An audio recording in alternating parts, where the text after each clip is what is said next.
Hey listeners, this is your host, Brother X. I've come to you guys before today's episode, and I wanted to just make sure I put the disclaimer out here. Nothing crazy happened in today's episode, but I want to make sure that it's clear that all views and opinions that are expressed in this week's discussion are of the guests and do not necessarily reflect the opinions or thoughts of the Truth and Transparency podcast. With that being said, guys, let's get started with today's episode.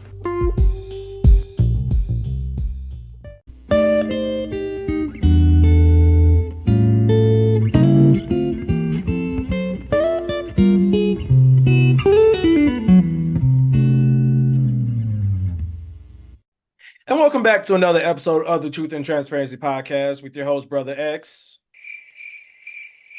Well, it's just Brother X today. The culture scientist is off hunting down blue crabs for crab season in Maryland, so she'll be back on the next episode. But I'm not fully alone by myself. You know, before we go any further, we want to let you know that Truth and Transparency podcast is a podcast where we talk openly and honestly about everything in between why people can't get right in 2024. And without further ado, you know him, you love him.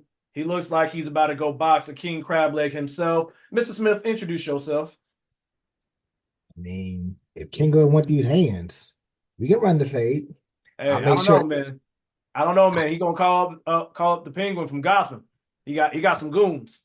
And the goon's gonna be thrown off the roof like he did in Batman Returns, but that's neither here nor there. Anywho, Wait, hold on. Side note. Superheroes are mass murderers. I just have to put that out there. If we agreed. This is not even a question. Let alone the worst killer in history is Mario. If you really Absolutely. all the Goombas he kills. Oh, nigga, this nigga be jumping on niggas' heads and just knock them the hell out. And don't even get me started on all of Bowser's children, knocking them in the lava. Dog. No. He is a mass murderer. And he must be brought to justice. Look, he threw Bowser into some bombs, okay? that man knows no coof. But I guarantee you, he is, well, we'll get into it, but he's the Drake of superheroes. Wow. That I'm just going to I am going to James Harden sidestep that comment right then and there. Anywho, listeners. Because you know Princess Peach is Bowser's girl. You know it. Okay, if we're gonna do this, then I guess we're gonna do this. Yes, we are totally off record already. Yes. All right. So this is one of these episodes. So if Princess Peach is Bowser's girl, right? I'm not gonna say that. I'm gonna say that Princess Peach has Bowser as the side nigga. Okay. And basically what it is Mario is the one that looks good on paper. He's got the job and all of that, but he don't got that edge that Princess Peach wants. No matter how many costumes this man changed into, the Tanuki suit, the flower power, he can't feather. Make her happy. This nigga hasn't been a doctor. Exactly. But I tell you what Bowser got. Bowser got that dinosaur wood, and that's why Peach every single time. What did Hot Damn My Rock say? How did this nigga get you last time? Talk about you got some candy in the back seat. I said, bitch, what the fuck is you 7? No, that's if she continuously gets kidnapped, that's by choice. Like there is a reason why this man created a song called Peaches. Do what you want with that information. Okay, anywho, let's get back on track. It's your favorite fan, Mr. Smith, also known as the Soundbite Poppy, also known as Mr. Damn, son, where'd you find this? And I want to thank the listeners for the comments, the plays, the subscriptions. Keep feeding us and we'll keep feeding y'all. A few quick things. Number one, shout out to the Cat Culture Podcast for always showing us love and support. Keep cranking out that good content. Number two, okay, let me make sure I word this clearly. Some Black people. There you go. I need y'all to understand Black idioms correctly. And if you don't know what I'm talking about, just ask. Do I want to go ratchet on in like 5 minutes into the episode? Sure, why not? And we already said that Bowser is Peach's side nigga, so why not? So the far right Republicans, token white black girl. I'm sorry, what? I was gonna say slut rag, but teach his own. Whoa, whoa! I'm not mad at it, but whoa, hey yo. Anyway, Candace Owens was on The Breakfast Club, and Just Hilarious asked her a simple question about what is the response you say when someone says God is good. Listeners, I can't even make this shit up. You just have to listen for yourself. Finish this response. God is good. God is good. Amen. No, Christ. no. I thought you were going to say God is great. Thank you for the God is 48. great. No. God, all right, Y'all not gonna give it answers? I'm gonna do you, Charlamagne. Yes. Charlamagne, God is good. All the time. And all the time? God is good. That's right. Where's that from? Jesus Church. Christ, Candace. It's church. God is Where good all the actually, time. but why do you say all the time back? That's Where's black, that from? Black church. God is good all the Black time. church. Oh. Everybody said it. No, I, Okay. I Did you definitely go to didn't get black that churches? one. No, I guess I didn't go to enough black churches growing up. You don't Yeah. say. Yeah, You don't say. it kind of shows that, I mean, I especially learning from previous relationships and all that, you can't judge every black person based on the experiences that they've had, right? Everyone has different experiences. Some people were more into rock, some people more into hip hop, some people more into pop, some people were more into country. You never know. But I think one of the most universal things is if you grew up with someone that went to church, everybody knows God is good all the time, and all the time God is good. You could have even went, God is good, God is great, let us thank him for our food. You could have went to prayer. Ma'am, the fact that you just say God is good, amen. What? What are we doing What here? are we? Why? Why? And yeah. And then lastly, we're gonna we're gonna get into this a little bit more at the end of the episode, but one of the unsung heroes, Big Sean, had a Tiny Desk recently released, and my God, I forgot how many bangers this man has. Like, he was essential. And when I tell you, listeners, me, Brother X, Culture Scientist, Queen C, Sweet Savage, Big Tam Energy, Teacher Bay, Tiny Librarian Dion, we grew up in an era of music where you could hit any facet you want, especially the blog era between Wale, between Big Sean, between J. Cole, between Hello. Drake, between Kendrick. Nigga, do you understand how much we would be oversaturated at times? We're like, damn, all these Literally. projects are coming out at once.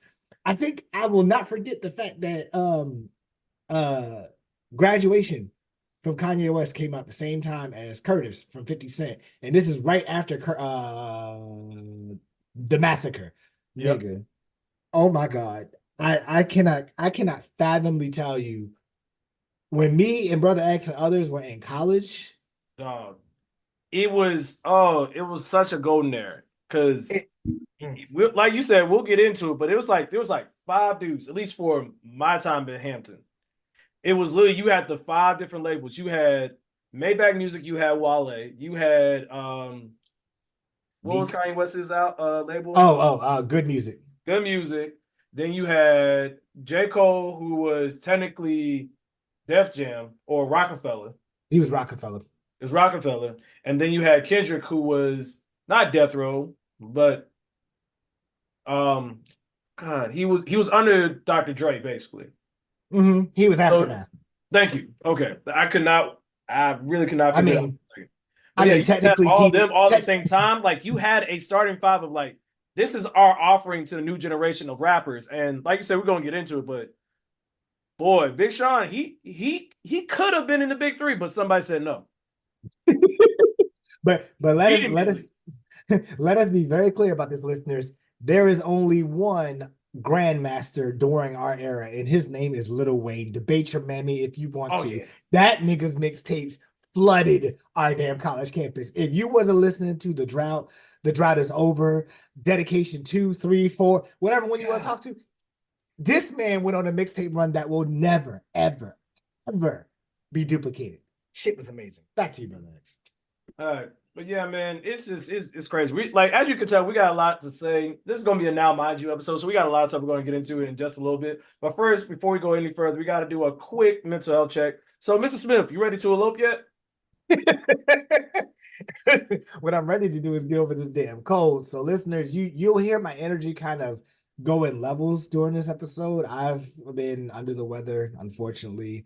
It rained this past weekend and the temperature dropped immensely. And I think Sunday I started feeling, I was like, I gotta deal with the sickness. So, just doing the adult thing and working on these deposits, getting these rooms together so that we can go ahead and submit our package to our travel agent, I think by the end of this week. So by the time you guys are listening to this episode, me and Teacher Bay are probably working out contracts and stuff to get this shit together. I mean, I'm in a better headspace than I was a couple of weeks ago. But I'm pretty much at that point where I'm just like, look, just get me to the damn altar. Let me say I do to my forever person who I love, even though she pisses me off sometimes. But listeners and men, women, whoever, let me give you a little tip of advice, especially from what I've talked to with married men and people that are engaged. It don't matter as long as you love the person. If they piss you off, you still gonna be like, look, you pissed me off, but hey, I still love you, so it's all good. It's fine. And just know you pissed them off too, so you're not innocent. But yeah, I just at this point, I'm just ready to get there, say I do, and spend the rest of my life with my forever person, and get this behind me. Get thee behind me. How about I say, don't worry, there's so much more. I know. This is only the beginning. Just wait until you guys start looking at real guest lists and people and things not going well. You remember how it went for me the day of my wedding. Oh, trust me, I know, because I was the one that was driving around all over the goddamn place. So yes. I'm about to say, this is gonna be fun. Just imagine you're gonna be doing it in another country. Yay. But nah, I can definitely understand. Mentally for me, I'm in a lot of different places, man. I this past weekend, myself, the culture scientist, and my brother-in-law, her brother, we drove up with some of her family up to Jersey to surprise the culture scientist's birth mom, her husband. So basically, I guess technically my stepfather-in-law. Technically, I guess. I don't know how all the terminology works, but basically, we went up there to surprise him for a birthday celebration with him and his sister. So, mind you, listeners, I'm a decent driver. Like I can knock out 4 or 5 hours pretty easily, but that's usually my max. Like I used to be a road warrior. Mr. Smith knows a story of when I had to drive 8 hours just to make it to a certain person's birthday party. Oh, that was fun. Oh, that was fun. Hey, It was worth it. It was not your fault. It was not your fault. It was right, 100% my fault, but right. it ended up working out. I was about to say, at the end of the day, it did work out. It worked very out well. perfectly. It worked out perfectly. But going up there, driving, which was basically like 8 hours coming back, but it was like 10 hours going up, just because of the timing that we all left. I am not a driver, and I'm not a super serious, like heavy driver anymore.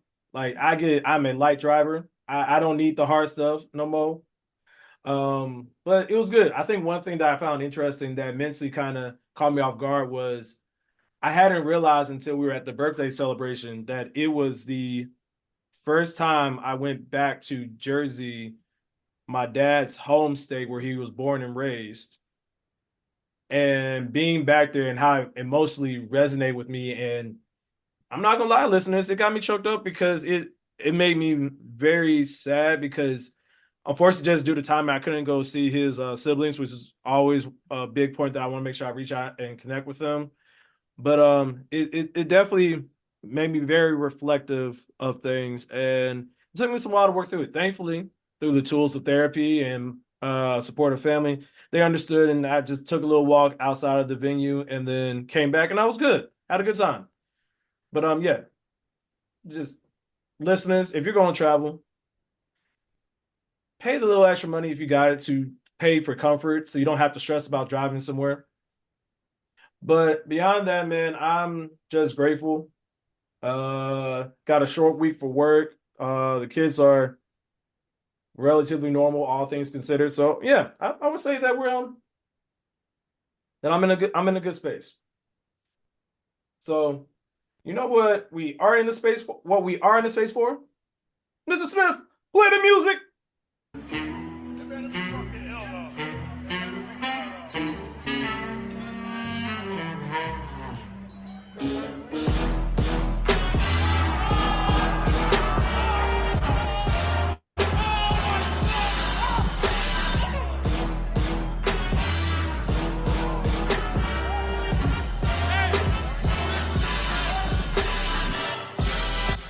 Okay. Honestly, I'm not gonna hold y'all long because like there's a lot that happened, but nothing really like substantial that would stick out to me after what we just talked about last episode with the South Carolina versus LSU. Um for March Madness, I'm gonna be honest, I ain't really paid attention to March Madness this year.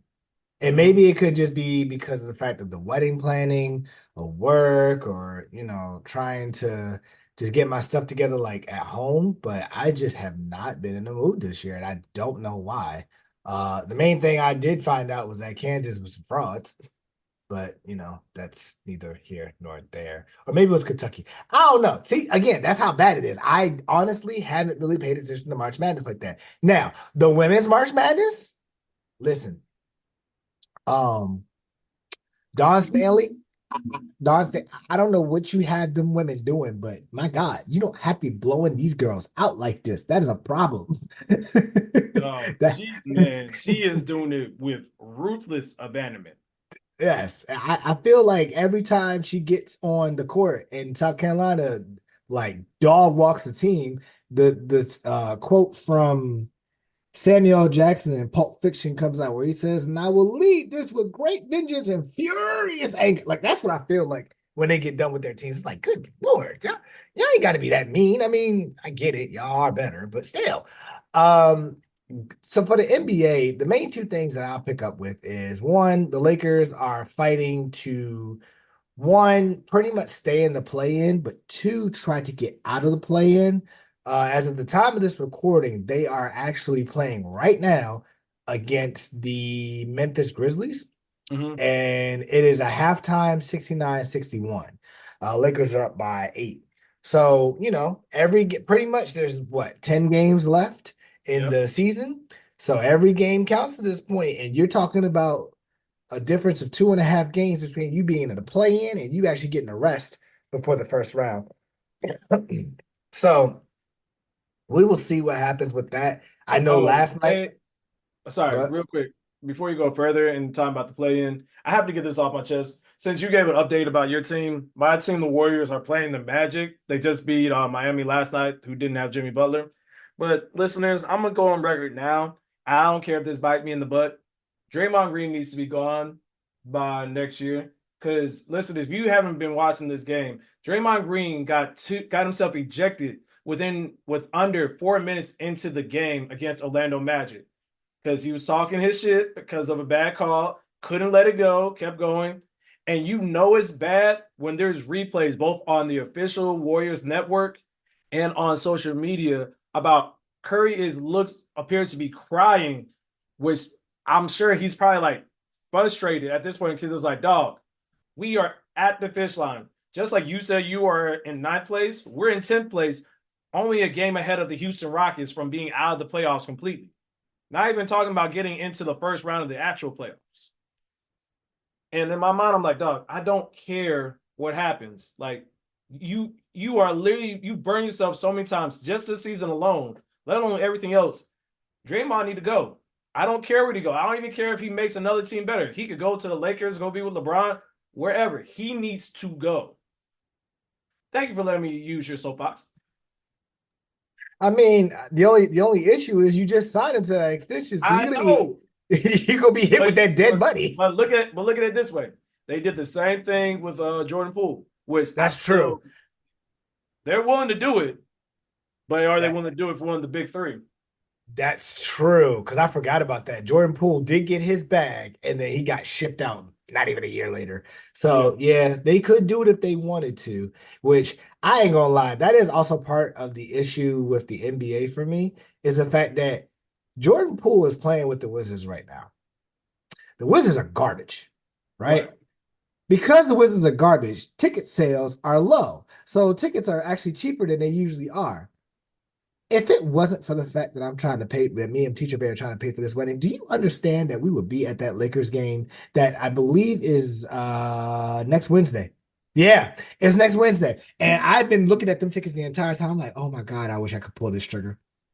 Because the last time that I took Teacher Bay to the Lakers game for her birthday, we were 5, 6, 7, 8, 9, 10, 11, 12, 13 rows back from the bench. But we literally, like, I literally could see LeBron from my seat.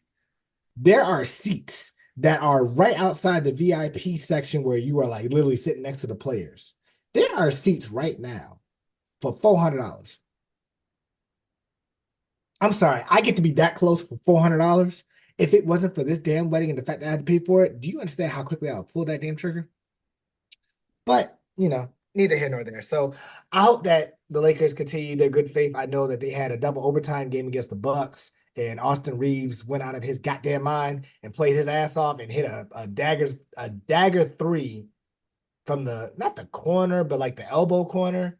And Giannis got to work on them free throws, bro. He needs to work on them damn free throws. You ain't never lied. Whoa, he need to work on them free throws. So then going from there, the last thing I'll bring up is Anthony Edwards. Sir, who do you think you are? Why are you banging on people like this? Listeners, if you don't know, this man, I mean, when I say he posterized homeboy, this man posterized homeboy. And I want to say, which is sad because when you say Anthony Edwards posterized, it's like, which one? He's got so many. Yeah. So it was John Collins of I'm trying to remember, was he Utah? Yeah. Yeah, I think he's Utah.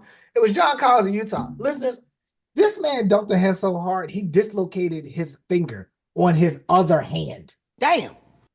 That is insane. And trust me, we've all, as boys, men, whatever, we've all had those moments where we've lowered the rim and done some crazy, powerful dunks where we're throwing all of our might or, doing windmills and all this extra stuff on like a 7-foot rim or 8-foot rim. Dog, this man jumped so hard and dunked so hard that the ball went back into his non-shooting hand so hard it dislocated his finger. I've never heard of anything like that. That is insane. So I got to give it to Anthony Edwards, man. This man got a dunk highlight mixtape long enough to be put up with some of the best. And he's what, 4 years in? Like the man just signed the Supermax maybe last summer. So between him and John Morant, oh my gosh. I need, and we already know we don't have to get worked up about it because we know it's not going to happen. I would love to see in a fictional world, because it's not going to happen in reality, him, John Morant, Zion, and maybe Matt McClung. Just give it to me. See, here's my thing about that. Zion is more of a power dunker. So once you take out his 360 windmill in between the leg, he don't really got a lot in his bag like that. Because I've actually watched his stuff from high school, and it looks great, but it looks great because it's in game, right? Then Ja, I could see. Anthony, I could see. But again, I feel like they're best suited for like a Sean Kemp, right? Where and yes, listeners, I'm aging myself when I say that, but it's because I am a student of the game. Basketball is my first love. Sean Kemp was not the flashy like Vince Carter dunk you see. Sean Kemp used to go murder people. Like he was looking for bodies, and this man would not care who was in the paint. There's videos of him dunking on 2 people, him dunking on 3 people. He literally dunked on somebody and pointed at him after that's Sean Kemp. That's kind of how I see Anthony Edwards and John Morant. I feel like John Morant could be a little bit more flashy, but they're more power. And then Matt McClung, the thing about him is he's always going to get a good vote because He's shorter than everybody else. He has more bounce and he's more creative. And the difference between how the NBA used to be with dunk contests versus what it is now, back then, right, I would say between 2000 and probably after Dwight Howard. So I'd say maybe 2010, 2011. They started getting gimmicky, right? It was more Yeah, about yeah, the props than the actual dunk, right? And right. so it took away from it because it's like, all right, you're putting all this effort into like the presentation, but the delivery's trash. It's you know what? Okay, for clarification, the warning has already been put up in the episode, so just putting that out there. Women, if you listen to this, put it this way. It's like a guy who says he's got great pipe game, then gets to the bedroom and it's trash. He got you all excited. You made sure that you was like, all right, I'm gonna get the matching set. I'm gonna do this. I'm gonna smell good and all that. And then 3 minutes later, you said, "What the hell? I did this for Right, like nothing." she don't put on the mixed match socks, got on the tank top with no bra on. Yeah, nah, with the spandex shorts. Yeah, listeners, if you don't know, you ain't doing what you think you're doing. If you don't know what that attire is, Mr. Smith know about that. He know Yep. Oh, yes, I do. But we are both saved and delivered to be two exactly. amazing. I'm actually a virgin. I don't even know what you're talking about. Stop the cap. Stop the cap right now. Stop the cap. No bullshit, bro. Hey, yo. Okay. I'm not about to get struck because of your ignorance. But anywho, so yeah, I agree. I mean, to be honest, once the 3-point contest happens for the dunk contest, I kind of already check out, and it's more like, all right, I'm just watching it. That's a good transition. You know what? I'm gonna use it now. It's almost like a current Drake album. Yeah, it's there, and you're gonna listen to it, but you don't have the same expectations like you used to. Pretty much, Damn, yeah. that was a bar. Anywho, Yes, you understand? anywho, that's gonna be it for Sports Center. If you have any questions, comments, concerns about the NFL, or want to learn more about it, especially with the draft coming up in a couple of weeks, and OTAs coming up soon, hit up my boy Red Wolf on his YouTube and his Instagram. His links will be in the description below. Play the other music.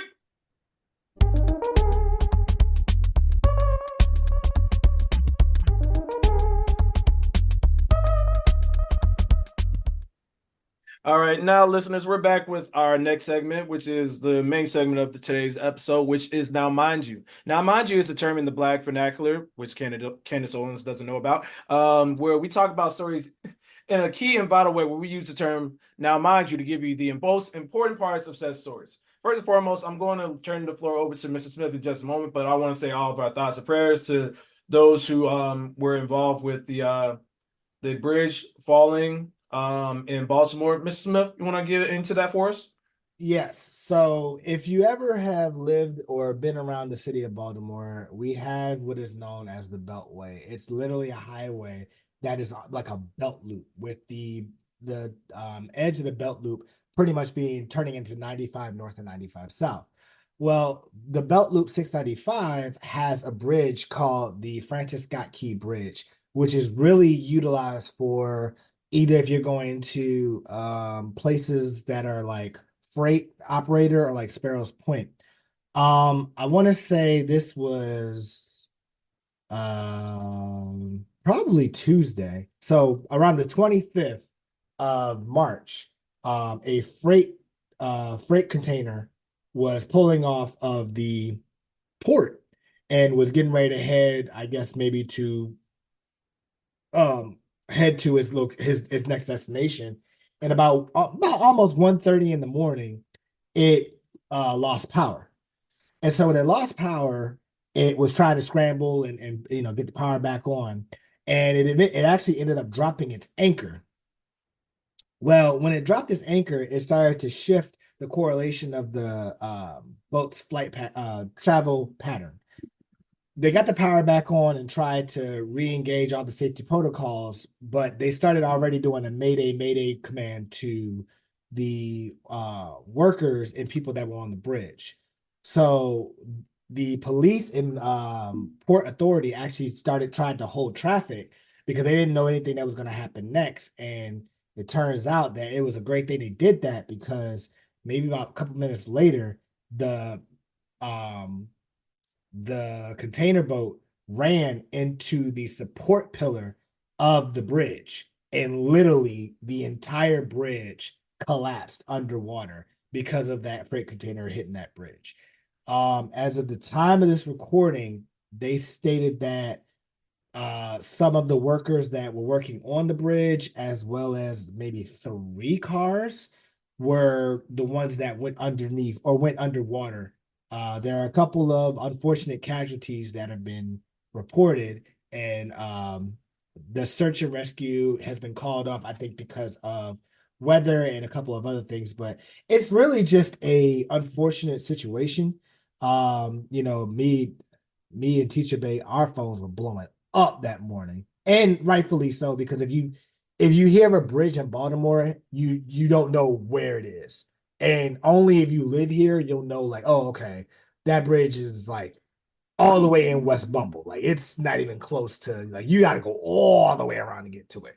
But it is a scary thing, and it just goes to show you that, don't take life for granted. Like, not every day is promised. Things can happen. And the only other thing I'll say to it, which is this is my own personal opinion. I need people to chill out with the whole, oh my God, it's a hacker and it's a terrorist attack. And you see how they lost my nigga. It was an unfortunate accident. I am not going to say that it was a terrorist attack. Will I say that they lost power and that's definitely like bad? Yes.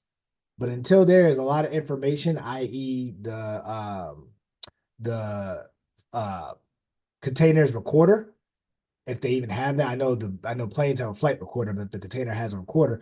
Until they show that, I'm just gonna be like, look, the shit happened, and we just need to be a little more vigilant. But it's gonna suck for a while because that bridge was utilized mainly for freight and truckers who were delivering loads for their respective organizations. Shout out to Daddy Smith. Love you, Dad.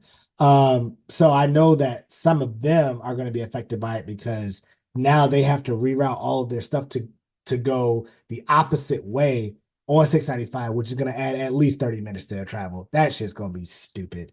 But yeah, unfortunate situation, and prayers to all that are affected, involved, and hey man, shit's crazy.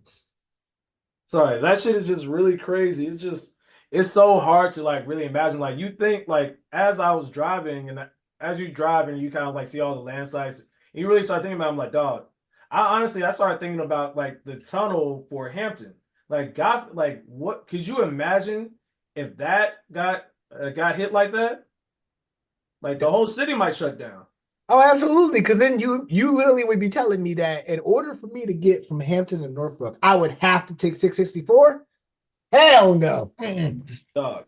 And it's just like one thing I will say, because I did see this on social media, and I think you touched on it a little bit.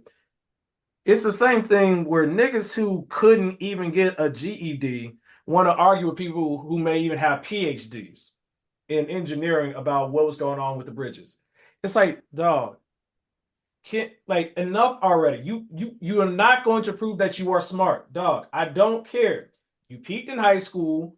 You used to sit in the back of the class. You didn't even come to class with no paper, no pencil, no nothing. You used to come off the school bus with your pants hanging around your ankles and got $200 Jordans talking about, man, I'll run this.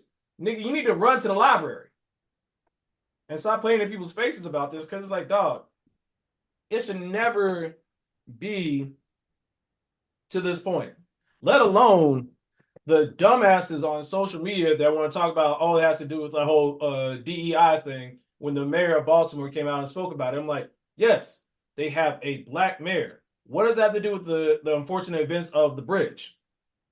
And Come on and now.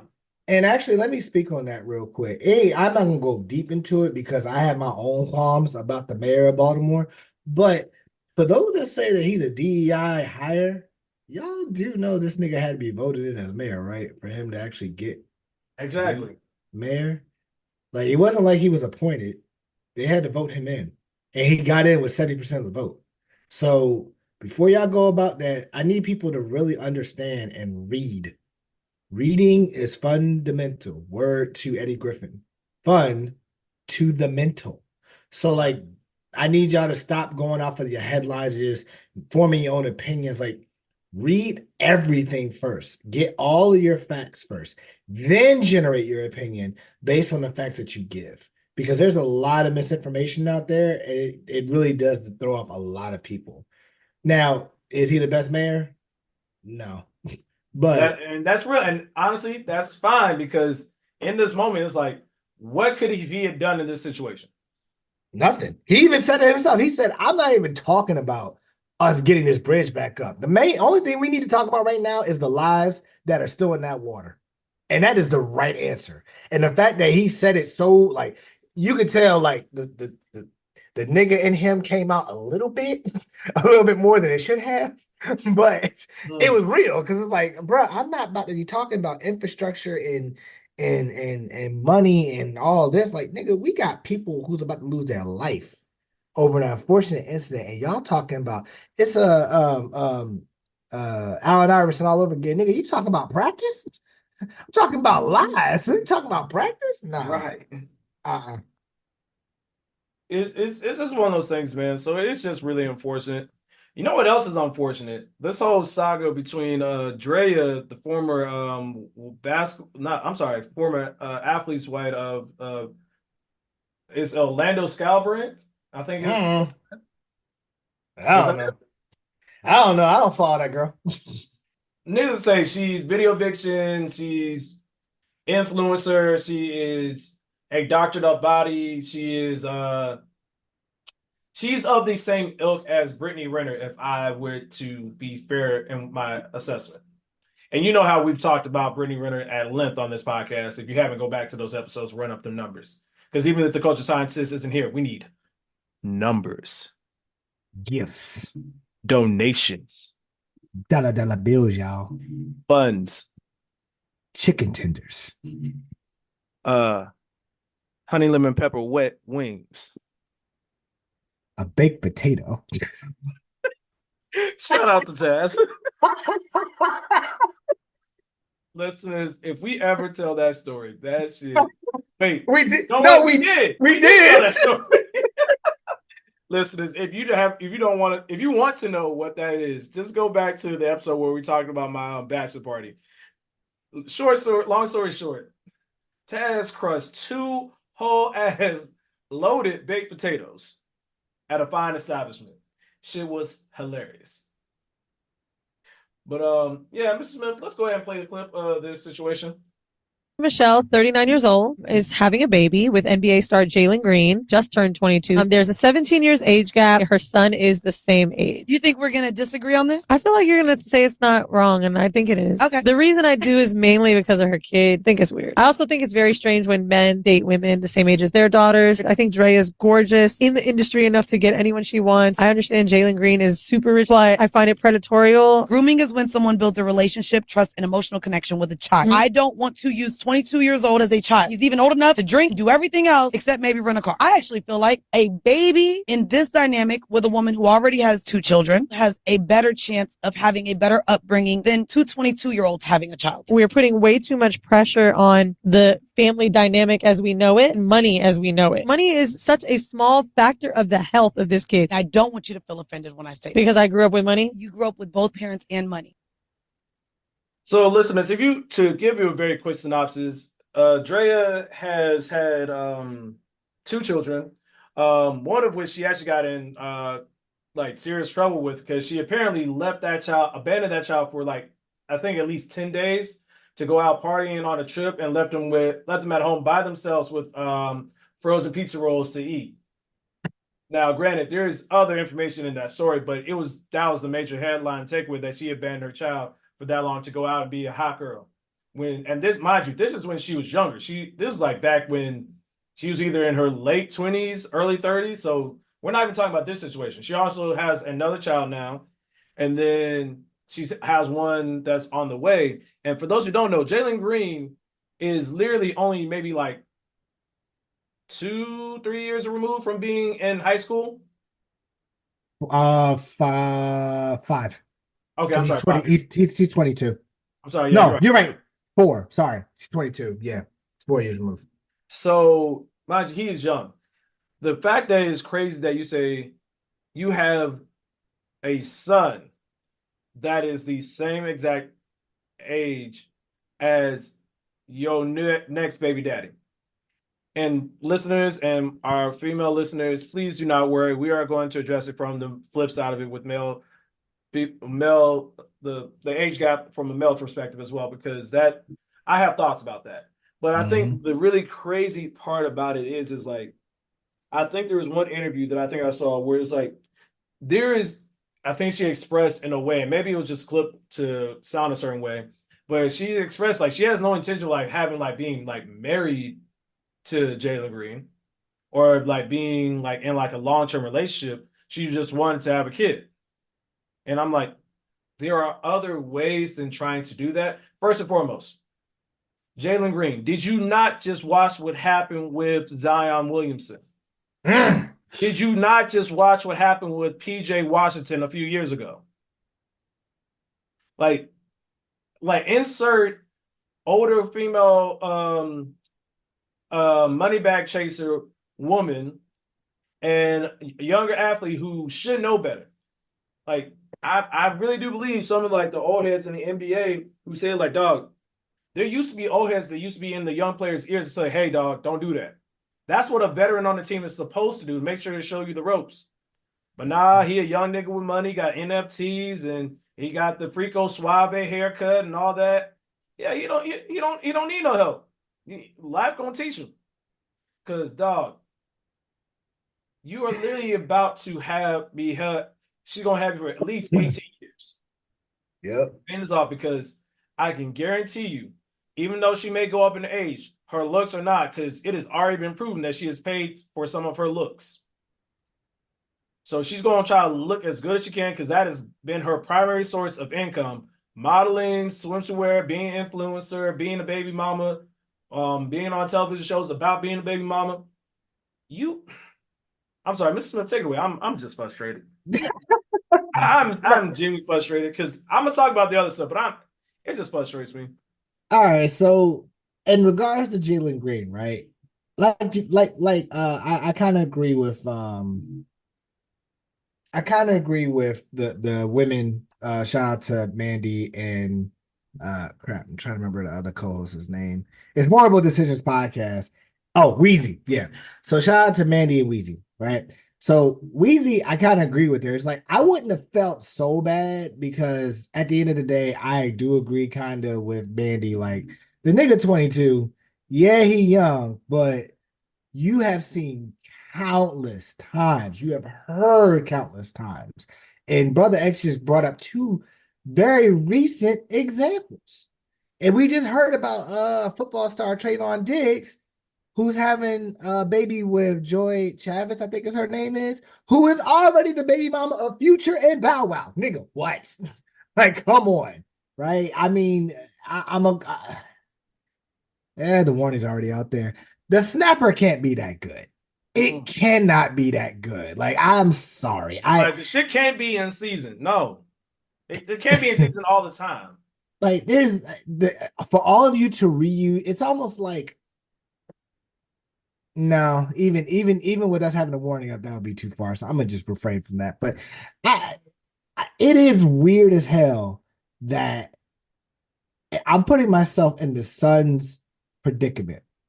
I'm 22 years old, and my mama's baby daddy is the same age as me. That is weird. That is way too weird for me, right? And God forbid you want this man a step parent. How? This is literally the epitome of don't be a menace to South Central while drinking your juice in the hood. And Sean Wayne's character's dad was about his age, still in high school. Like, fam, this is weird. It's too weird. Now, yes, there's a deeper conversation that I will admit I am not cultured enough or have done enough research to state about the predatory aspects of women grooming younger men. i.e., Brittany Renner and PJ Washington, or I say it in this case, Drea and Jalen Green. But there's also the flip side, right? And yeah, the statute of limitations are gone now, so I can say this. My ex had a, I guess that was her boss. I'm not sure that was her boss, if that was I don't know, he was higher up or whatever. Older white man. This man flew to pick up his bride. I want y'all to hear that, listeners. He flew to pick up his bride. Now, on one account, you would think, oh, okay, you know, the bride's probably in California, you know, whatever, and he's just flying. No, listeners, this man went to the Philippines and ordered his bride to Like the bring shit her nigga back. got it like a Tesla. Yeah, and I mean, dog. that one was a slow burner. I was not prepared for that. Picked up like a Tesla. But you know, like the man, I want to say when around the time that they did this, he was in his 50s, I think. And the girl couldn't have been no more than like 2021, right? Just Here's the very issue. legal, man. Here's the issue. The woman that he picked up was younger than his two daughters he had. Oh, that's nasty. And that's now going to be their stepmama. How is that going to work out? No, that shit is weird as hell. So, yes, ladies, we are not just saying it from the Drea and, you know, being predatory or grooming Jalen Green. It goes both ways, and it's nasty with knowing which way you take it. The only time that I'm cool with that much of an age gap is if, like, somebody's in their mid 60s and then somebody's in their like early 50s or something. It's like, okay, y'all done had some time on this earth, and you know, you found something and cool. But 39 and 22,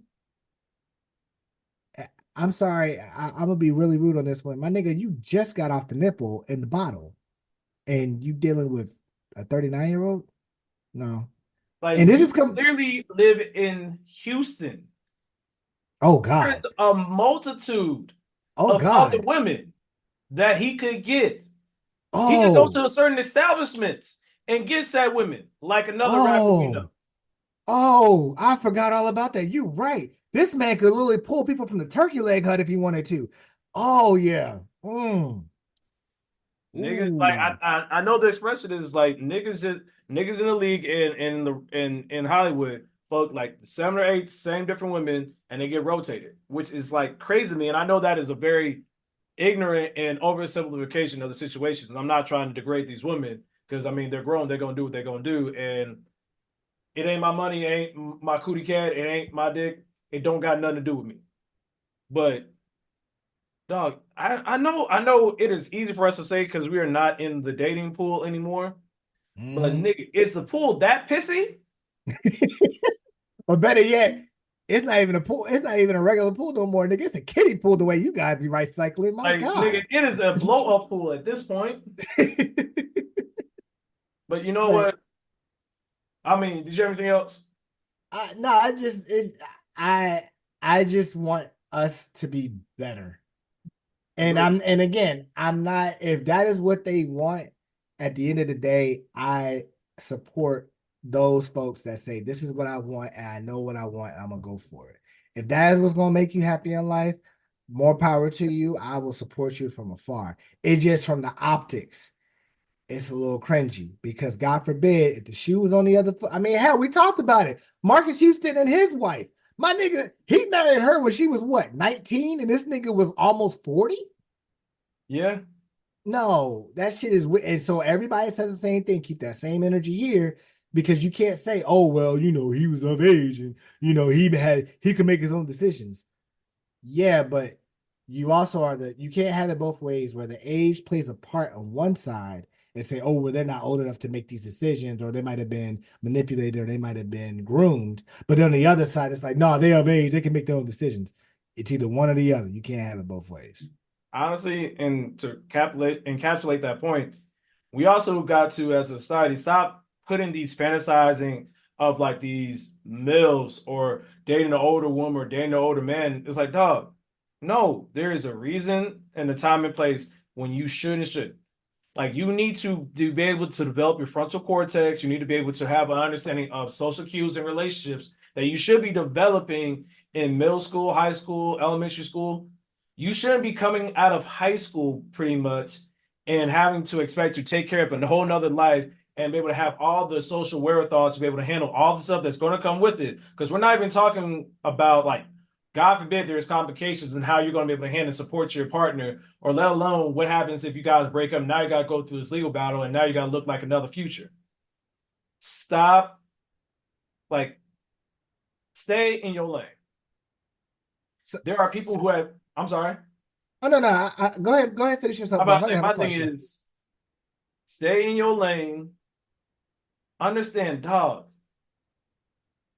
You know what? I'm done with it. I officially just, I'm wiping my hands of this shit. Well, before you wipe your hands completely, get the paper towel, do a little rub dub, and throw it in the trash can. Question: how many kids does Future actually have? It's less than Antonio Cromartie, but more than Steph Curry. Damn, Antonio, you will forever catch strays, and you deserve all of them. Nigga, how you get a vasectomy and it didn't work? That is the $1 million question. Hold on. Yo, I forgot about that. Antonio Cromartie stay catching strays. He has a starting 11 with 2 subs. I forgot he does have his own, like, one side of the field on either offense or defense for kids for a football team. Okay, so I was right. He's in between the amount that Steph Curry will have and Antonio Cromartie. He has 8 confirmed kids. Wow. Future has According to Yahoo News, the acclaimed rapper has 8 confirmed children and 1 speculated child between the ages of 4 and 21 from 9 different women, including Sierra. Well, and could be worse. Could be Nick Cannon. Fuck this shit, I'm out. You know what? We're just gonna move on to you know what? I need a palate cleanser, so let me go and get into this. It is March. By the time you're hearing this, it'll technically be, well, no, it'll be this Friday. We want to do at least a little bit of March Madness, so we're not going to do anything too crazy. First and foremost, listeners, for as much work as Mr. Smith did for those episodes, please go back and listen to our March Madness episodes from season 2, I think it was. Mm-hmm. Where we did, funny enough, we did the big. We didn't do the big. Did we do the big 3? We did 2 of the big 3. We did 2 out of the big 3. We did really J. Cole, like top songs from J. Cole, Kendrick Lamar, and we did. I think it was Ladies. We did do Ladies as well, so that was the 4th one, yeah. Mm-hmm. But please go back and listen to those, because those brackets, first and foremost, run up those numbers. But those episodes were hilarious, and we can't post them to YouTube because we will get copyrighted to death. Yeah, no, yeah. Ain't no ever like playing those episodes on YouTube. So we have this bracket. We're just going to kind of speed run through it real quick. And I'll say the name of the matchup for you guys. In this bracket, it's basically, I want to say 16 different versions of potatoes. Mm-hmm. And we're trying to determine what is agreeing on what's the best one. So let's try to speed run this. The first matchup is hash browns versus boiled potatoes. Mr. Smith? Hash browns. Hash browns. All right, we're just going to move hash browns ahead. All right. You have Dutchess and potato waffles. I don't think I've had either. Have you? Yeah, I'm about to say I've maybe a potato waffle, but I'm gonna go with the waffle just because. I'm about to say it at least sounds familiar. Like, listen, please ignore our ignorance on the matter, but we're just gonna move on. I'm gonna put it this way: it don't matter which one they gonna be. They going up against. They going up against LSU. They not winning. How about say chicken and waffles, potato waffles, blueberry waffles, your boy hash browns and pho. All right, next you have roasted potatoes versus shoestring. And I'm guessing they're technically trying to call them like shoestring fries, maybe. Yeah, I think it's shoestring fries. Give me the shoestring. I could go with that. Yeah, I like a good roasted potato. Like when I'm like eating out fancy, but I don't eat it as much. Like in my mind, I Right. think a good shoestring fry is a good switch up for like a meal because I get that with a nice burger. Sometimes you Mm-hmm. don't get it with a nice steak. Yeah, I can see that. I can see that. All right, Grantine, I thought it was gratin. gratin. Can you pronounce it? Because I can't. Oh no, no. I mean, it don't matter. Mash wins. I'm about to say something that neither one of us can pronounce. We'll put this in the picture for the show notes. that But yeah, mashed that's potatoes it is a wash. that specific picture. I love my HBCUs. That's Norfolk State getting into the dance and going up against Duke. It just ain't gonna win. It ain't gonna happen. It's not. All right, so for the left side, we have hash brown winning, waffle winning, shoestring winning, and mashed potatoes winning. On the right side of the bracket, you have tater tots versus potato skins. Give me the tater tots. Give me tater tots in 3. Nigga, it ain't even 4. Give me 3 of them things. Then you have wedges versus croquettes. I might go croquettes just because I'm not a big wedges person. Like I used to do them when KFC had them before they switched things up, but I can't do it.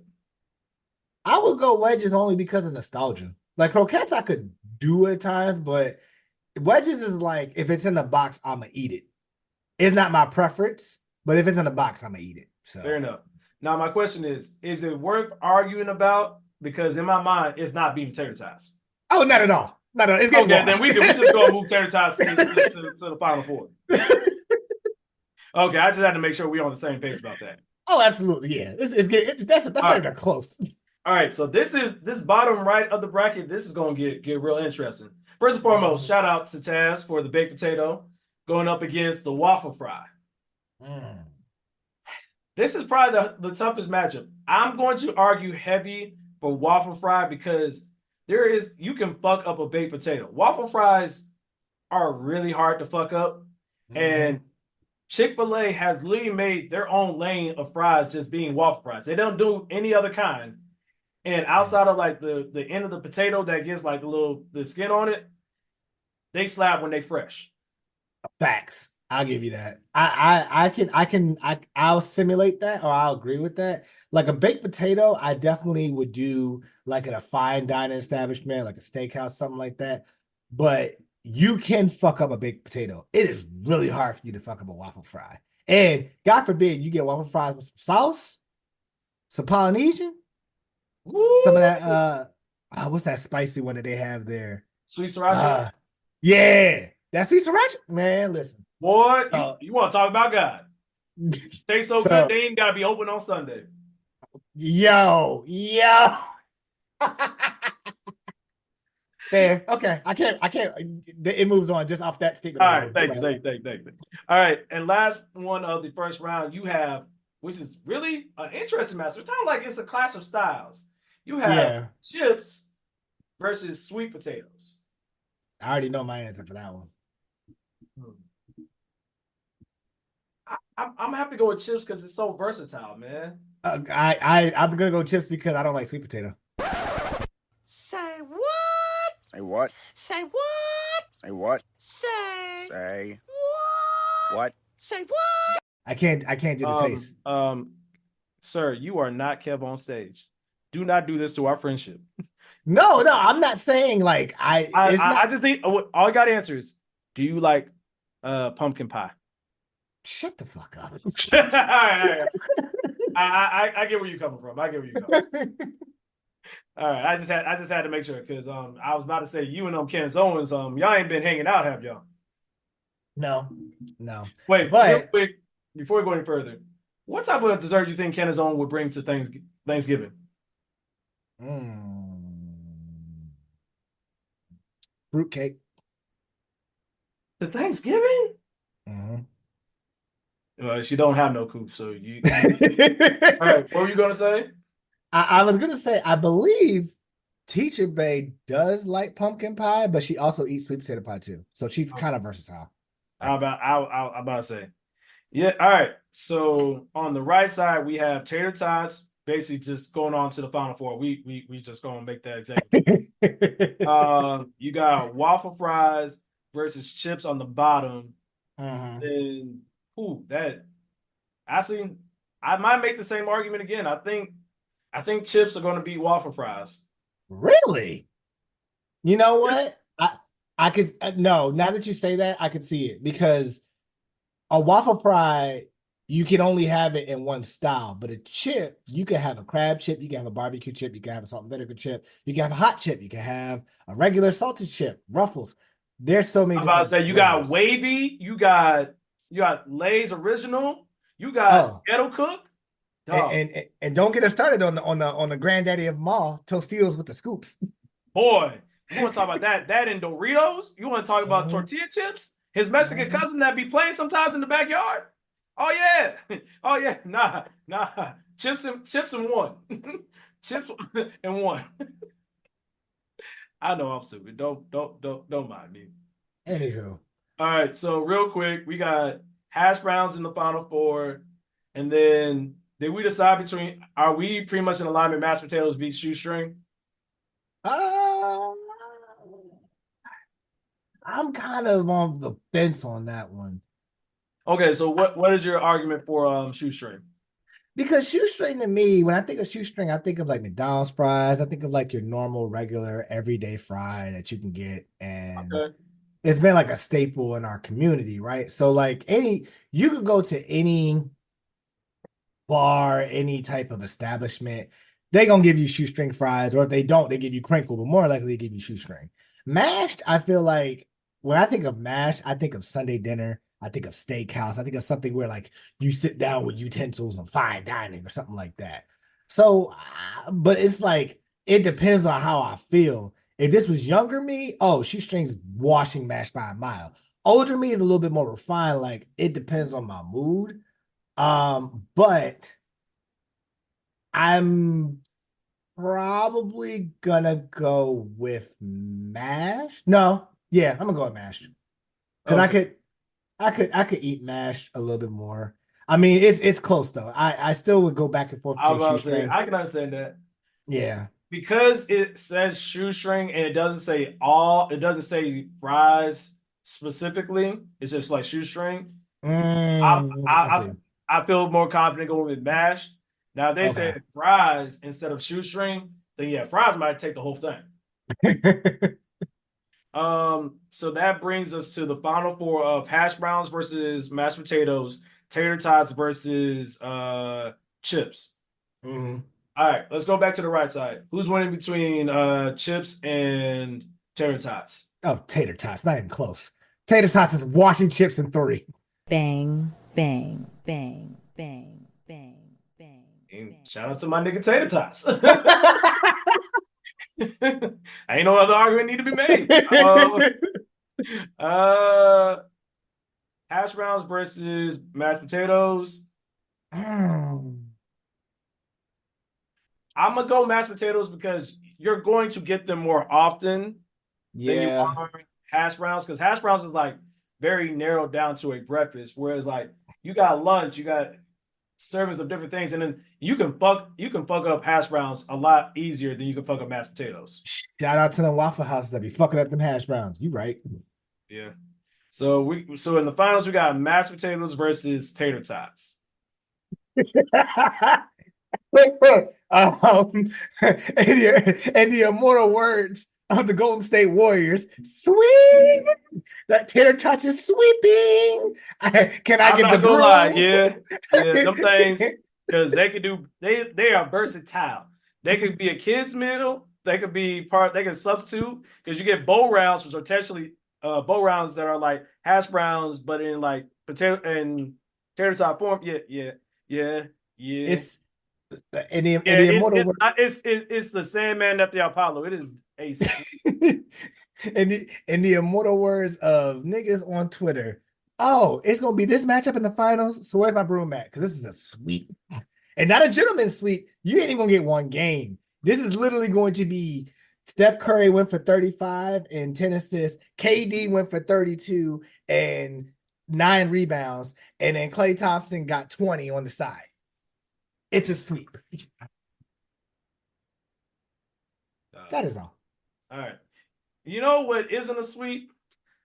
Apparently, this young lady who went on this date with this young man who invited her to a basketball game. So, listeners, without giving too much information, Shawty basically got invited on a date in Atlanta to a basketball game with another gentleman. Gentleman's not named, but basically, she feels some type of way about the area in which the seats were where the gentleman got tickets for the game. Now, mind you, he paid for the tickets. He took the initiative, came up with a plan, and she agreed upon the plan. Now, if you are stuck on where it is seating, I have questions, but let's hear her thoughts on the matter. Shay, no tea, but y'all, tell me why somebody invited me on a date, right? So I done did my makeup, put my outfit on. They said we going to a basketball game. Let me show y'all where the fuck they got me sitting there. I done left their ass. I'm sitting in a whole nother seat because I don't even give a fuck. Like, why would you even play with me like that? Y'all, do y'all see how high I am? Okay. And they keep texting my phone talking about where you at, where you at. Don't worry about it, sweetheart. I'm finna find me another date. These motherfuckers finna play musical chairs, dog. I'm finna just make this the best out this shit, y'all. They playing some basketball musical chairs. Now I'm finna show y'all what they doing. One seat remaining. One seat remaining. Okay. And they lucky I took some motherfucking shots before I came in this bitch. Cause otherwise, you feel me? But it's okay, y'all. When I tell y'all I came with somebody, I'ma leave with somebody else. Let me not be rude and say like Shawty, I know you may not have liked where you're sitting, but that doesn't excuse you to just like dip on dude. Like whatever just came with the straight up dog, I'm not feeling this, I don't want to do this. Yo, you just gotta this ain't gonna work. Like be grown enough to talk to them like you're talking on social media to people about you not liking where he got the tickets for. Mr. Smith? All right. My soapbox has been put down. I am now going to step on it, and I am going to state this from my chest. And this is me, myself, and I only. This is not truth and transparency. People, these social media streets need to stop having these moments where you take somebody's gift or thoughts or opinions and you turn it into some type of laughing facade, right? As someone who has bought NBA tickets for someone that they cared about or someone that they want to take on a date, right? Them shits ain't cheap. Now, I'm not going to say, now, for clarification, yes, she is in the nosebleeds, but at the same time, you just said someone was asking you on a date. 9 times out of 10, they don't know you like that.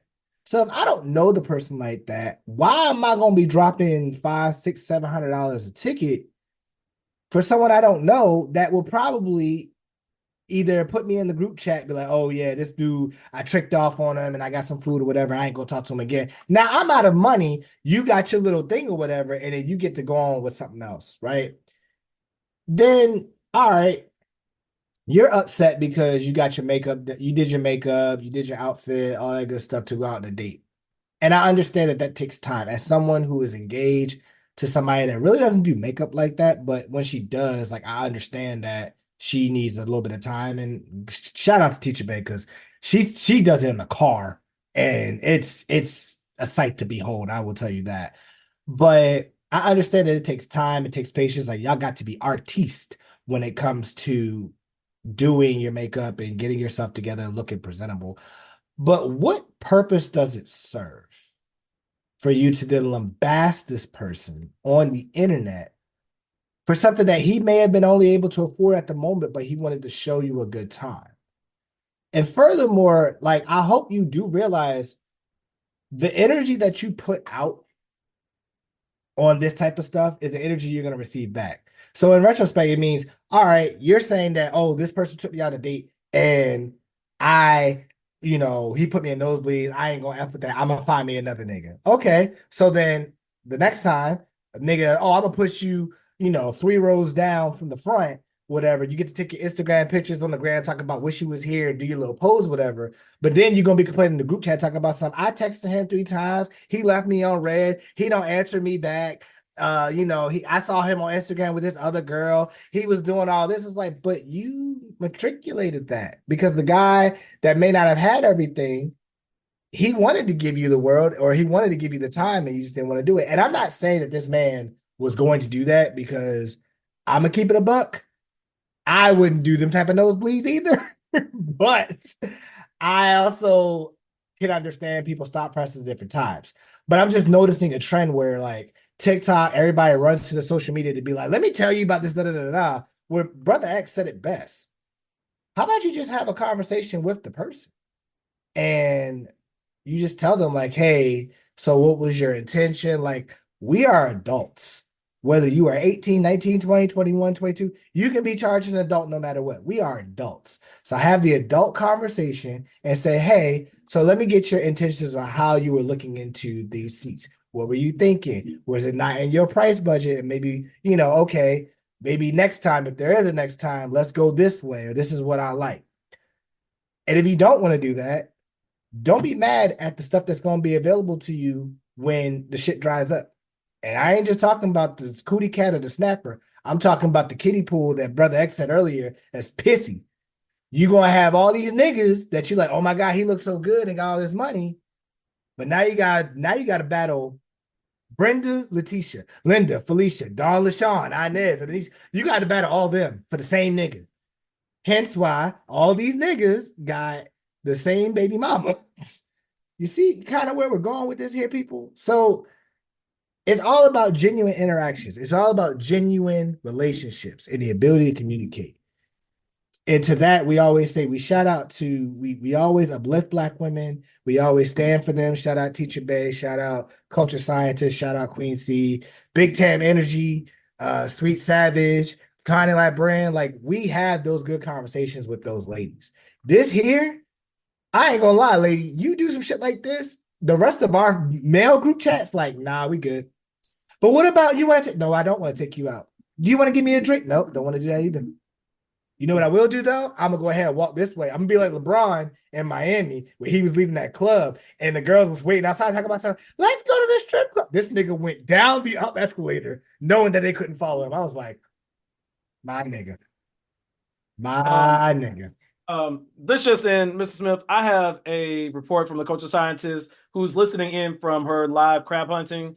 She said it is culture scientist approved of what Mr. Smith said. Back to you, Mr. Smith. Yeah, no, it's overall, I just hate that shit, to be honest. Like, that burns me up, because it's like you're ready to do that on social media, but then you're not ready for the repercussions that come after that. And maybe you might not get repercussions, but there have been way too many times where I always said, and you can go back to many of the episodes, you run the numbers up on this podcast, never make a permanent decision or a permanent situation off of a temporary reaction. This video gonna live up forever, whether you delete it or not. And most guys could probably be like, oh, okay, well, if that's how you feel about what he did, then, I'm not gonna mess with that, and you do you, boo, whatever. But at the same time, those that are willing to spend that money, don't you think you would have competition with the next girl about that? And don't y'all say, oh, well, I'm me. This is what I bring to the table. I am the table, blah, blah, blah. No, because everyone else says the same thing. And, like, ma'am, you not a table, you a step stool. Hey. Oh, like, your shit is Fisher Price. The layers of that statement. I need a shot. That was a Yeah. I need that shot. You know who probably needs a shot but doesn't have it? The black man known as the Black Carmen Sandiego himself, Sean Diddy Combs. My man is on the run because he had all of his houses raided by the government for a multitude of things. Listeners, I need you to understand, like, there's a difference between there are rumors in the industry about the things that someone has done. There are whispers, there's allegations. But yeah, no. When you have the American government pulling up to your house, like, you a certain president that still owes people money, he is an orange, you know who I'm talking about. And then you just so happen to not be there and your kids are there and your personal plane looks like it's leaving to go out of the country. If it walk like a duck, quack like a duck, bad boy, baby. Take that. They're going to take that. I'm not gonna lie. I'm gonna be honest with y'all listeners. That nigga did that shit. Because Oh, it is different than the R. Kelly. He did that shit. It is there is way too much. Like the $75, not $75, 75 pays the indictment on him. Yeah. Oh yeah, and Young Miami. Whatever that pink cocaine you be snorting or whatever they alleged, man, maybe that's why you can't rap on beat. Shout out to Queen C. Everyone's catching strays tonight, huh? Everybody's catching strays tonight. Oh no, it's like another person's rap verse that we're gonna talk about in a little bit. Oh Lord. So if I'm gonna give y'all, well, those that listen, y'all know when the government come after you, it is the epitome of a black woman saying, "Hey, so I have a question, just curious." Men, listen, when they say that, that means they already know. Just be honest. Tell the truth. Tell the truth. Otherwise, if you lie to them, you make it much worse. Them niggas knew what was going on, and they have a search warrant. I'm gonna tell y'all a little bit. For you to have a search warrant, you gotta have amazing evidence to give probable cause to get that search warrant signed and delivered in order for you to execute it. And the fact that they executed it simultaneously in two different areas or two different locations at the same time, nah, nigga, that nigga did that shit. But I think what's jacked up about this whole thing was, one, you left your kids there, bro. To see your kids walk out in handcuffs and you not there, that is so fucked up. And I'm not laughing because of that. I'm more so just like the audacity to be like, every nigga for himself, I'm out of here.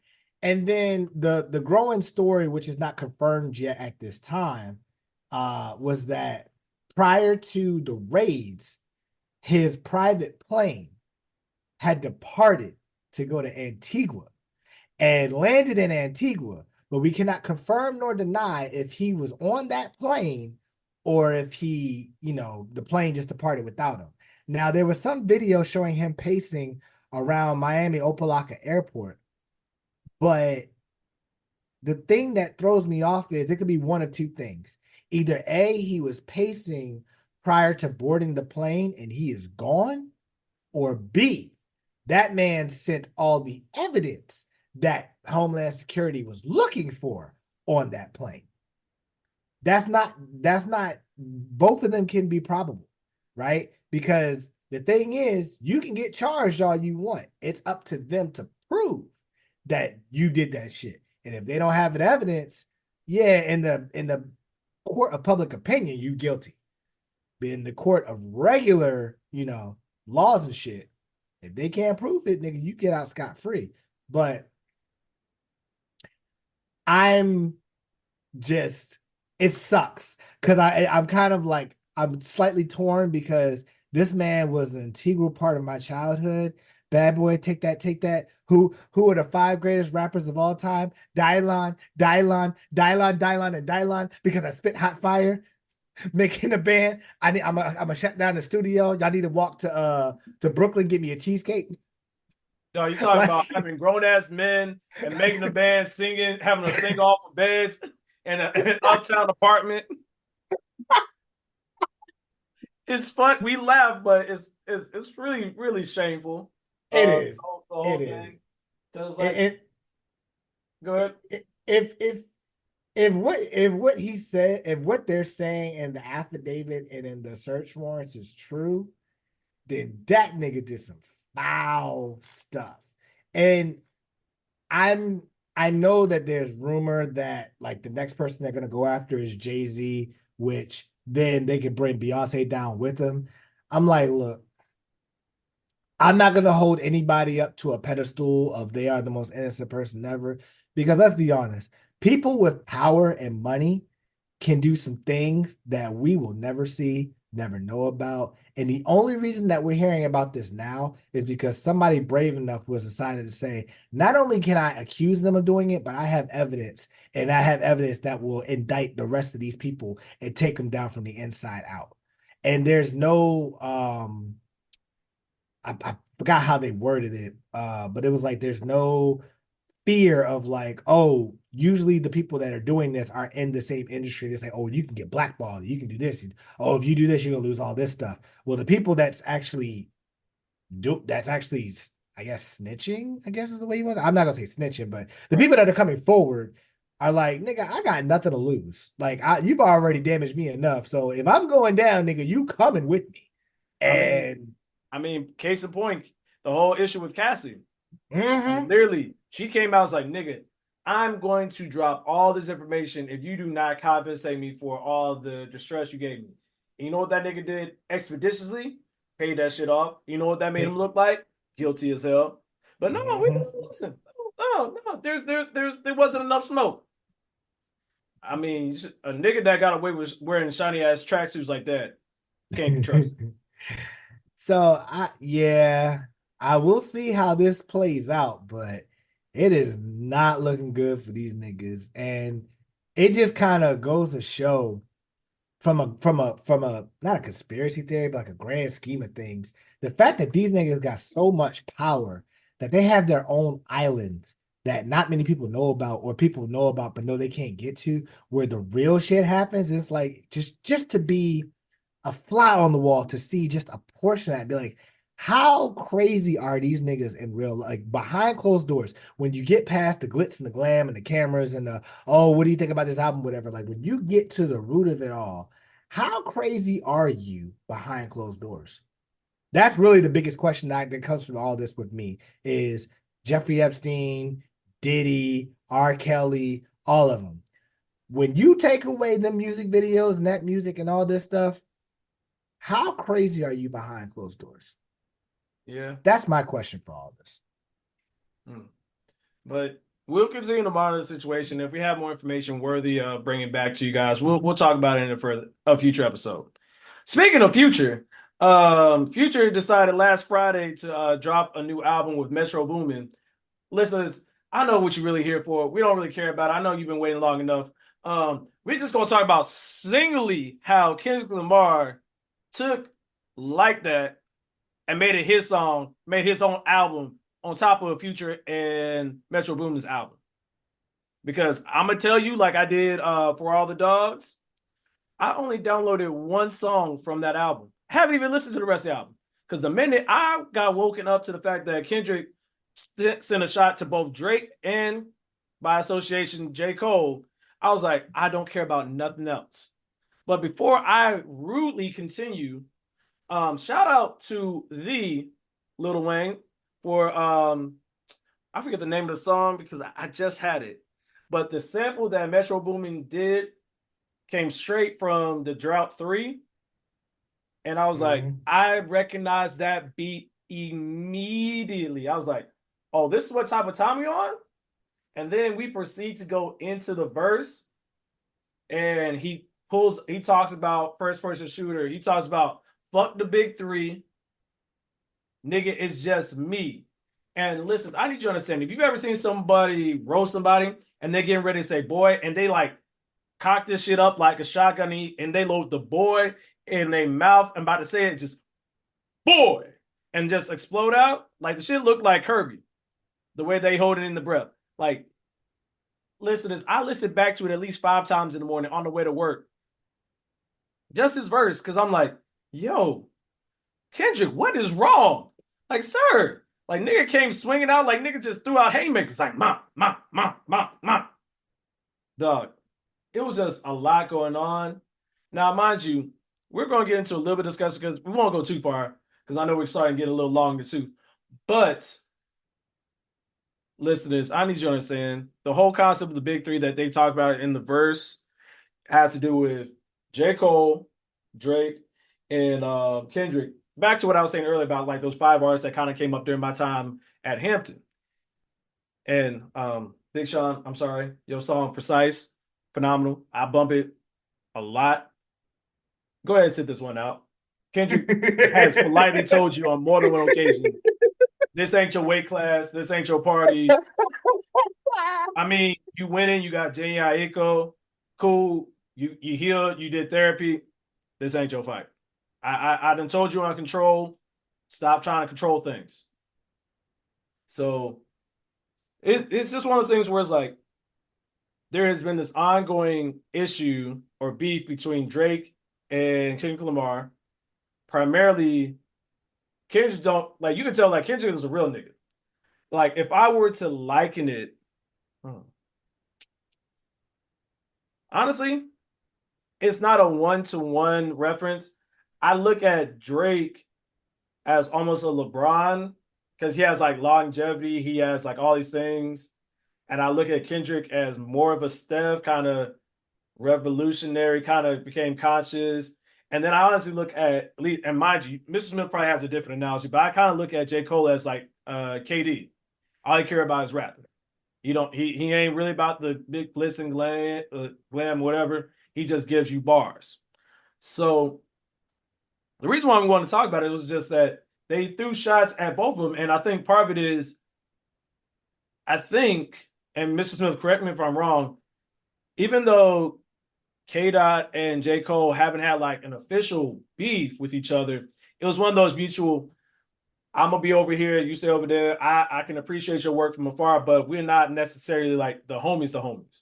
There's no beef. It's just we cool, but he over there, I'm over here. We just run our own lanes. Whereas with Drake, it's like Drake has Aubrey. I don't know where to start with you. Aubrey, what? There's always something.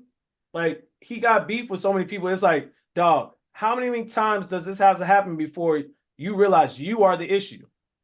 Whether it's Meg Thee Stallion, whether it's other female rappers, like, dog, you always got some issue with people. You doing a lot of talking for only one real win. The only win he has ever had in a beef is Meek Mill. Yep. And I don't even count it because the way Pusha T watched him, that nigga got bullied into being the dad of the year.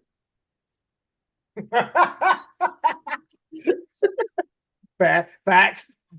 So I don't even like if that even happens in the same span of your career, dog. Miss me with all that. So I finished my long intro to this conversation with J. Cole. People talking on your name. You got Dreamville Fest coming up in a weekend or so. My question is, with the fall off coming off, what you gonna do? How you gonna act? Because if you don't come correct, I'm one of your biggest fans. This is your only shot at taking the top one spot out of the big three. Because if you don't take this shot right now, and you still might not even get it if Kendrick responds. Yeah, go ahead and go to Phoenix. That's all I'm gonna say. Okay. If you have any thoughts? So he said, go ahead and go to Phoenix. All right. So the line that Kendrick, like brother X, shout out to our brother Drewski. If you're listening, we appreciate you. Drewski hit us up in the brothers chat, was like, so y'all need to listen to this because K Dot is coming for next. I was like, wait, what? He's like, K Dot, he just Drake and J. Cole. Like, wait, again, anyone that sees that line, that subject line is like, wait, what? Hold on, let me listen. And then, like Brother X said, as soon as I heard the first 2 seconds of the beat, I said, oh, hold on. Is Lil Wayne about to pop on this bitch? Because if I hear that lighter flick, I'm about to stop and put myself in a position where I can dissect this song if I have to do that. But okay, cool, whatever. So then, Future does his thing. All right, cool.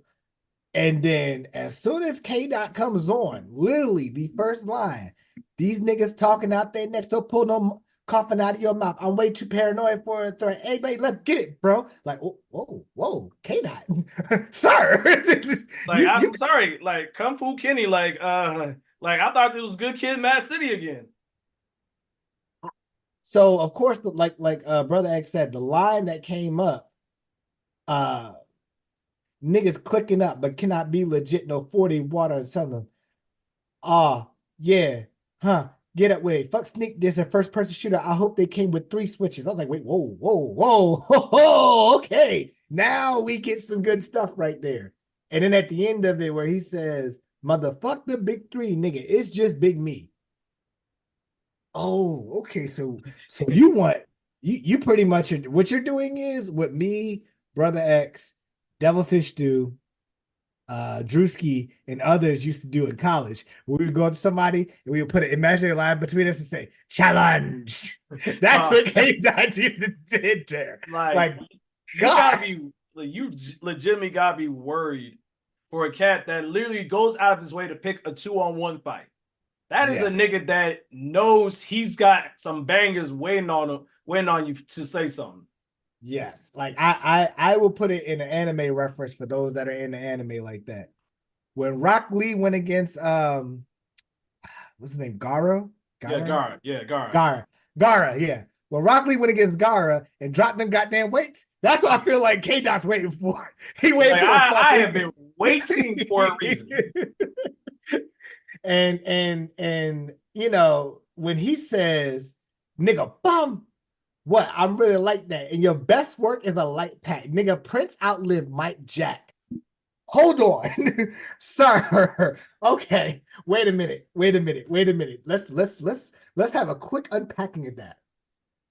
Your best work is a light pack, meaning I can smoke that shit. Nigga, Prince outlived Mike Jack, meaning I did work with Prince. You're talking about you're gonna get one more than Mike Jack, and I'm better than you, sir. I don't think this is Mike Tyson in his prime. I don't know if you want this smoke right now. So, you know, it did catch a lot of people off guard because, you know, I know myself, Brother X, Cat of the Can of Culture Podcast, and others. We have been waiting for that collaboration album between Kung Fu Kenny and J. Cole that probably will never happen now, for sure. Oh, yeah, that shit is bingo. But you know, like I look at it more like a wrestling reference, right? So let me be completely 100% honest. Drake, you have no chance in hell. I don't know what your ghostwriter could do. I don't know what you can get on Kendrick on, because he pretty much spilled his heart out in the last album. So he has all of his demons out in therapy. So you can't use anything really on him if you wanted to. And if you go off of his discography, then let's talk about it. Your discography, Drake, is So Far Gone, fire mixtape, still one of the best mixtapes ever in life. Oh yeah, almost got a Grammy off of that. Kudos to him. Thank Me Later, Take Care, Nothing Was the Same, If You're Reading This, It's Too Late, What a Time to Be Alive, which can't bump that no more because you in Future, no. Views, More Life, Scorpion, Care Package, Dark Lane Demo Tapes, Certified Lover Boy, Honestly Nevermind, Heard Loss, and For All the Dogs. My nigga, you have literally, I want to say, 15 projects on Apple Music right now. Of those 15 projects, I probably could go back to 3 consistently. I could go back to So Far Gone, I could go back to Take Care, and I can go back to Nothing Was the Same. Maybe might sprinkle in For All the Dogs Scary Hours edition, but only for the bonus tracks and 8 a.m. in Charlotte. That's it. So, right? So we have that. For J. Cole, you have The Sideline Story, which shout out to the Chaotic Culture Podcast and Brother X's appearance on the episode where they broke down J. Cole's house. Brother X said, "I ain't gonna lie, Chip, I hated that album." Like, I still do. I hate that shit so much. Not for the artists or the songs, because they have some fire songs. I just hated the album and what it represented. Right? But then you have Born Center, which already was on this trajectory on this way up. And then right after that, you had 2014 Forest Hills Drive. Still to this day, to me, #1 album of his career.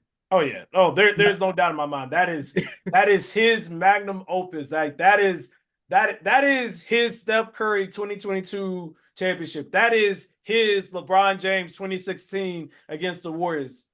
Yeah.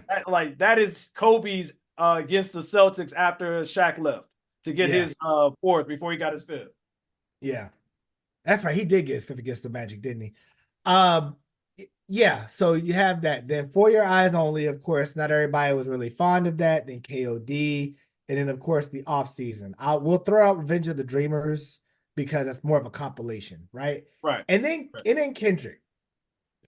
I mean, dog, what more we gotta say? Section 80, Hey, Good Kid, Mad City, hey, To Pimp a Butterfly, Untitled Unmastered, Damn, and Mr. Morale, the Big Steppers. You could even throw in Overly Dedicated if you wanted to be picky. Now, from those discographies, which one do you think we will go back to mostly? For me, I will go back to Kendrick and I will play Good Kid, Mad City. I will play The Pimp a Butterfly. I'll just be a little worried because it gets a little rough towards the end of that album. Oh, yeah. Like that. I mean, granted, for what it came out for and what we were dealing with at the time, I understand. There was a lot, so we get it, but it's still replayable. Damn, Drake, I want you to understand something. All Kendrick, if he ever wanted to go into a versus with you, all he would literally have to play is DNA. And literally, he would just have to play the last part where the beat breaks down. That's it. He don't got to play nothing else. He can just play that. Yeah. And that can defeat every song that you can think of. And that's just on one album. He spits, right? And like Brother X said, Drake's longevity is great for the culture, but from a lyricism and feeling standpoint for myself as a listener, that is why I respect Kendrick and J. Cole more than I respect Drake.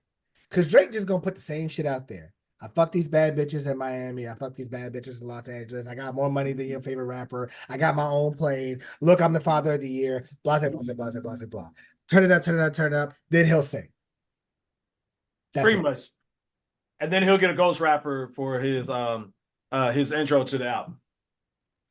True. And outro. Sometimes he does. Okay, sorry, you're right. Outro too. He has to do the outro with that. J. Cole, when he dropped his stuff, you could feel what he was going through. You could feel the story. The same with Kendrick. You can feel Good Kid, Mad City. You can feel To Pimp a Butterfly. You can feel Damn. Now, Mr. Morale and the Big Steppers, you have to be a certain mental state or a certain mental maturity to appreciate the album more, right? If this was me, like how I couldn't appreciate Take Care back when it came out, because it was like I was really more of like the trap beat, Waka Flocka, No Hands, or All the Way Turned Up, or that type. Like I was looking for that. And Take Care was so not that, unless you did Underground Kings, or I could give you Look What You've Done and The Motto.